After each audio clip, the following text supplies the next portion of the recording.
Hi guys, welcome back. As you can see, we have Paisley back with us.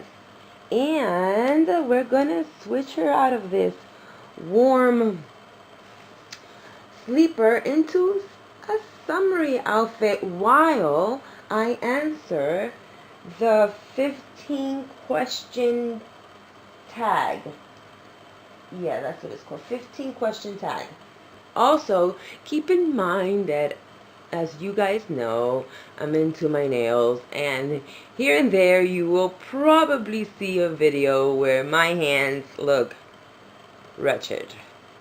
And that's because of my every 2 to 3 week nail treatment. I don't like having my nails this way. They look really funky. But it's what I have to do in order to maintain my real nails growing this long. Otherwise, they'll break in half an hour because my nails are very thin and they split easily and, you know, break off. But anyway, back to the baby. I have the questions up on my phone. Okay, my phone just turned off. Oh no, that was Jillian. She was texting me pictures of Juliet because yesterday was the basket opening, and she's sending me pictures of Juliet in different outfits, and apparently she's having a lot of fun with the baby, which makes me feel good. She loved her. She couldn't thank me enough before leaving yesterday. Okay, so I'm gonna start with the first question. Okay, let me show you what she's gonna wear. It's nothing major, but she's gonna wear this little polka dotty onesie because she doesn't have full arms. And then I found, this is Emma's, but it's shrunk because I washed it. Well, I tried purposefully to shrink it. And it's a cute little, it's newborn Carter's. It's a cute little summer romper. So I figured I would just pair it with the little onesie underneath and see how it turns out. Let's see. Okay. Excuse me. Question number uno. When you are leaving the house, what is the one thing you can't do without? So I would say the glasses, and then comes the purse, and in the purse is everything else like my cell phone. Number two. When was the last time you really cried? About a week ago.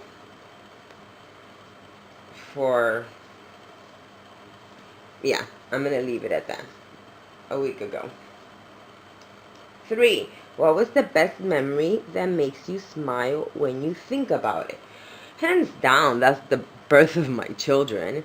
I have 3 kids, and every single birth was amazing. That one.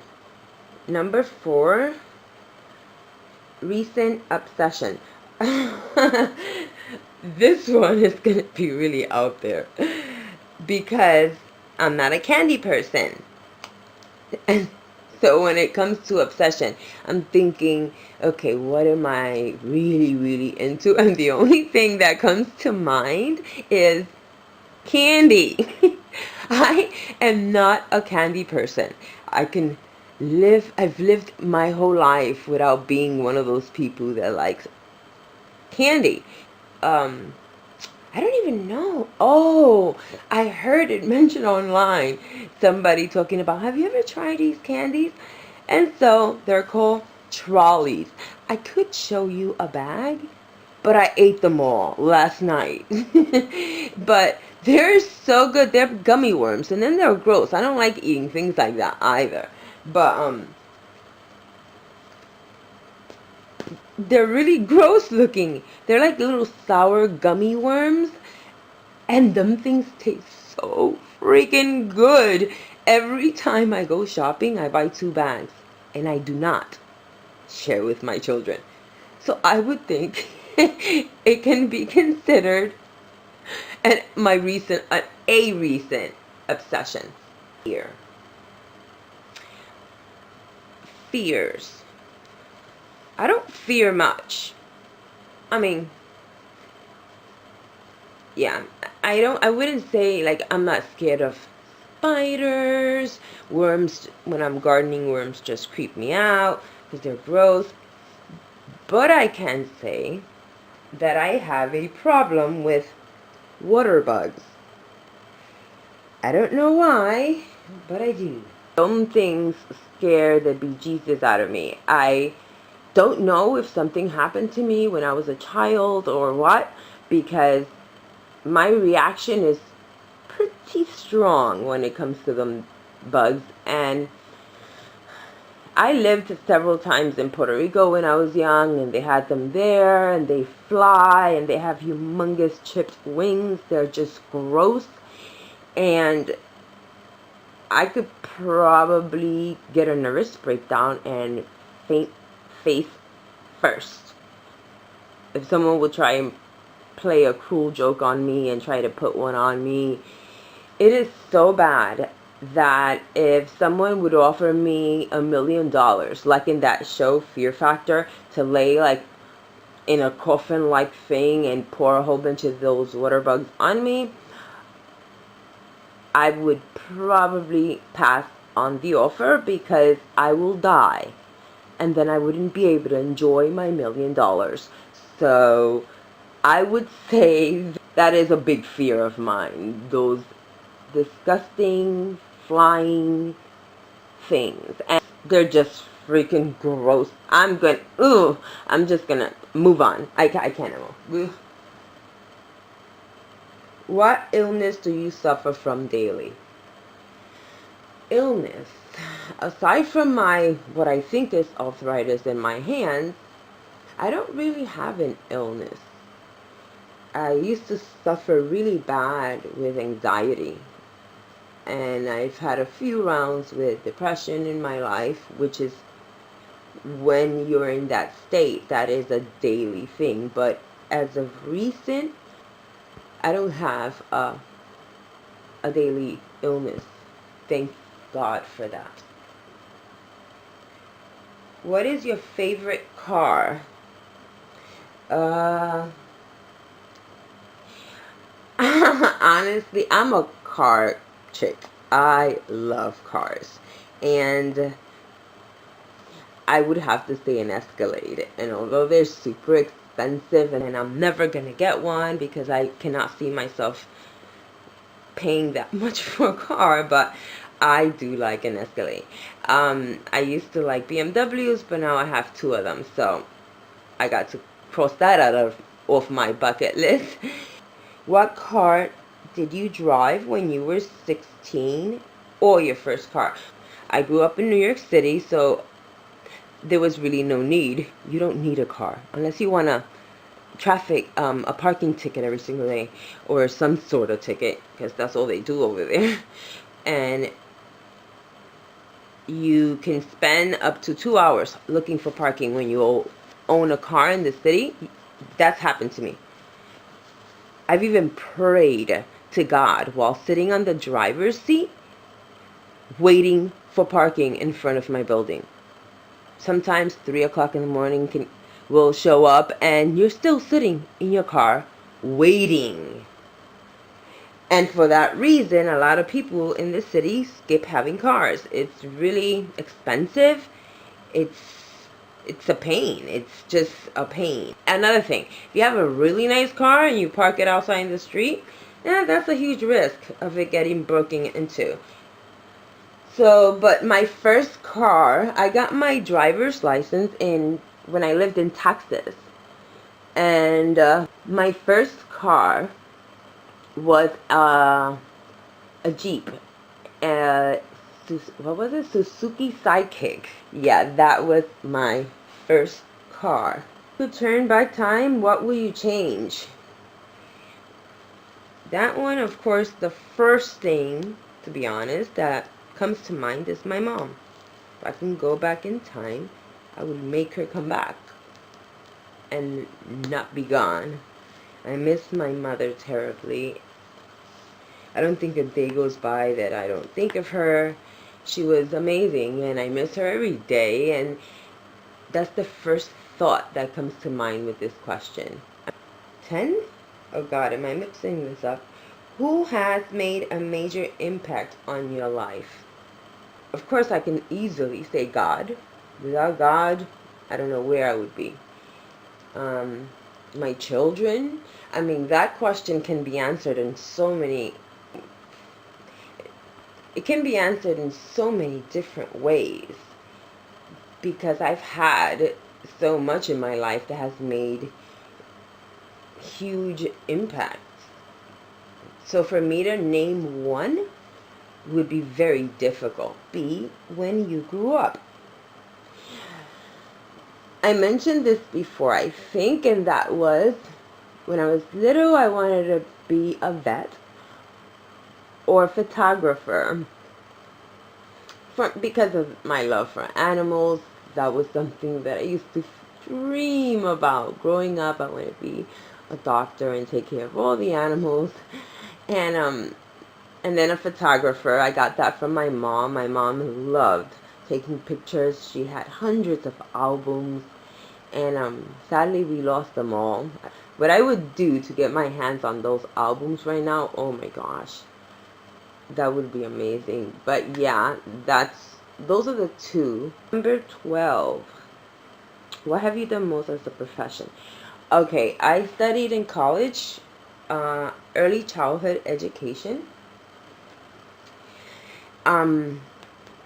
But I worked in a imaging company. That's where I got my skills with photography, like where I put them to use. It was a company that basically we were responsible for those big ads, the big bulletins and posters and all those things that you see advertised in department stores like Macy's, Bloomingdale's, on 42nd Street, all those billboards. So it was a company that did those things, and we had a lot of big accounts like Pure Lane chocolates, perfumes, Nautica, Tommy Hilfiger posters that you see up and that are so popular in New York City, can cost thousands of dollars for just one. Because on our end, what it takes to make just one, the paper, and if the printer that costs thousands to print those ads, if it does any, if the poster comes out with the tiniest little like ink splat, or anything is off, or the client doesn't like the vibrance of the poster, you gotta redo it, and the company takes the loss for that. I remember my boss used to turn into a nervous wreck every time it was printing day, because he wanted to make sure that no mistake was made, because it's going to come out of his pocket should we have to reprint the same one over. So I did that for a couple of years, and that's where I learned all my computer editing techniques. And although I had studied early childhood, I loved that job. So I stood with it for a really, really long time. Although I had graduated from college while being in that job, I stood with that job because I loved it. It was doing what I loved, which involved photography. And also we had dark rooms. So being in those dark rooms for me was so much fun. It didn't feel like work. So that's the one job I would say that I remained with the longest. And then my boss saw potential in me. So I ended up having my own accounts. But yeah, I enjoyed waking up every single day. And that's hard to say, because not everybody can say that about their job. There are so many people that hate their job, but because, you know, life is life, you have to get up and suck it up and go to work. And that is, I've had jobs like that, and that is one of the worst feelings ever. I have worked with children also as after that job, but then came me trying to have a baby. And in doing so, I had to stop working for a long period of time. You know, the whole IVF thing is extremely difficult for so many, many reasons.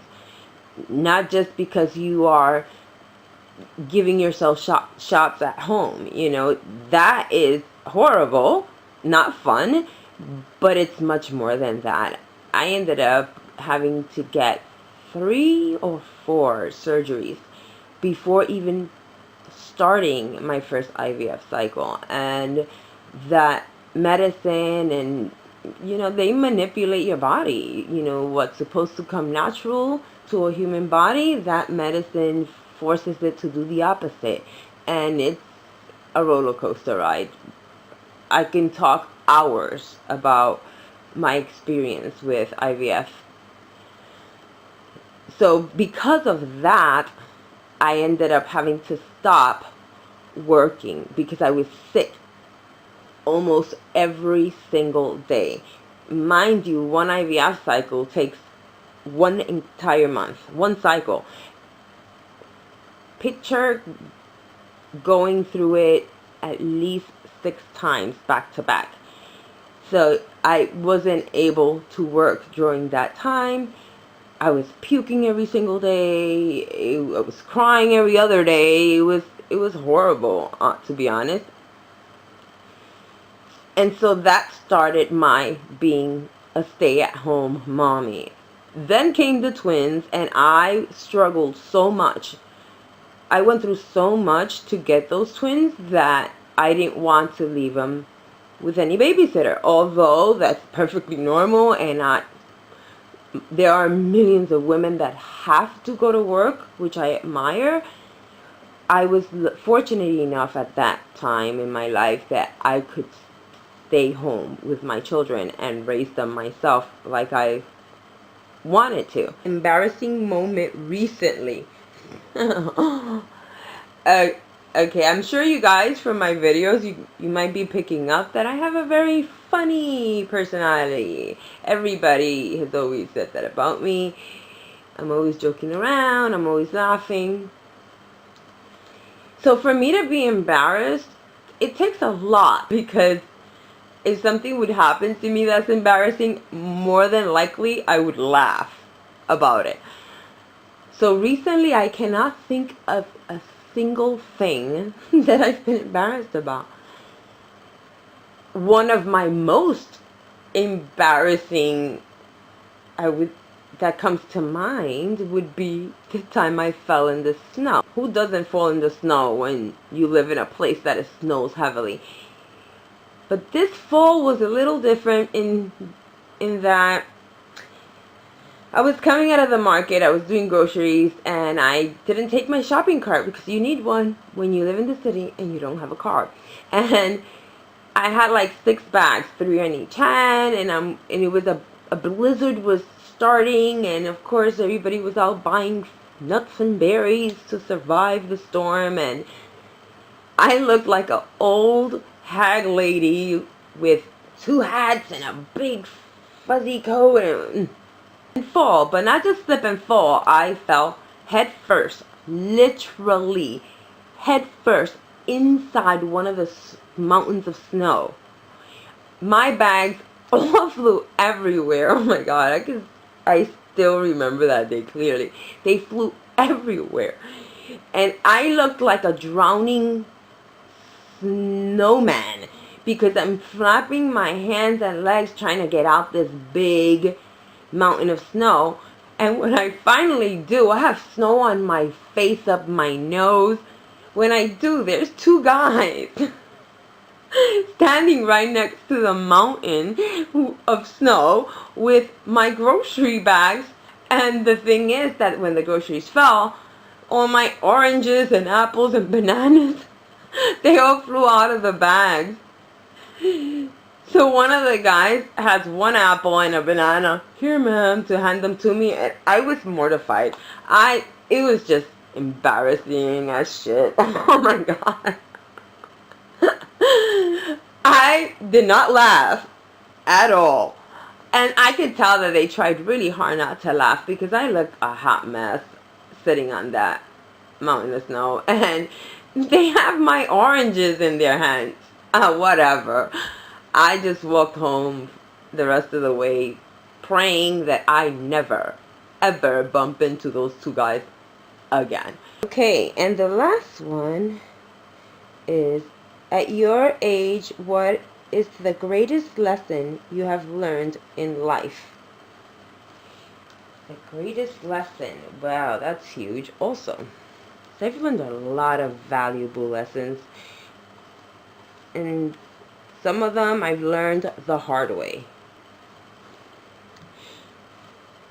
Like I said before, I have a very sensitive spirit. And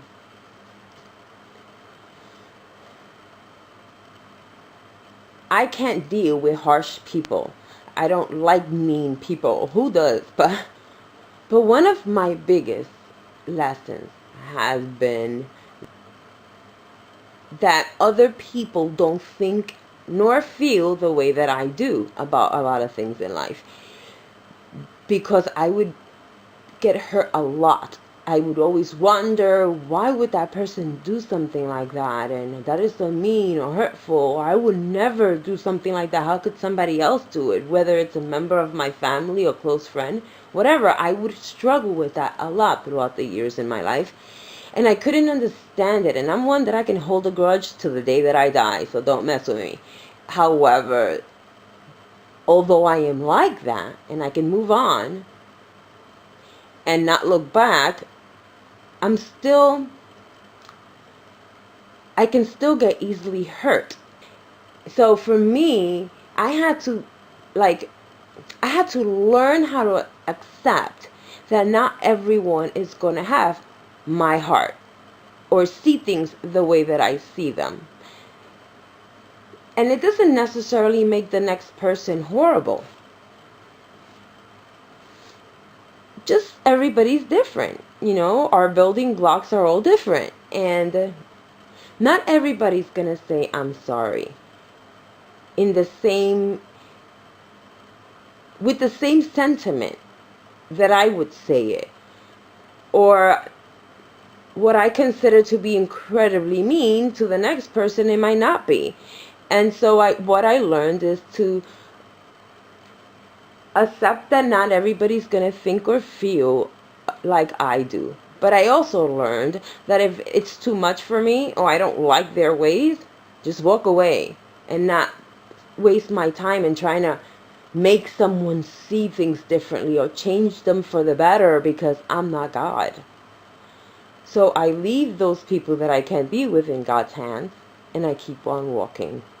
You do you, I'll do me, boo, as they say, right?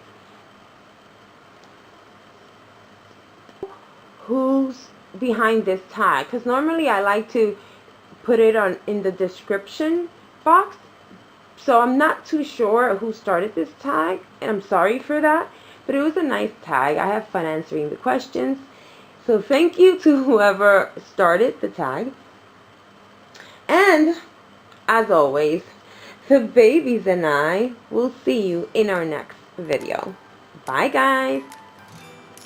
Oh my God, where's Easton?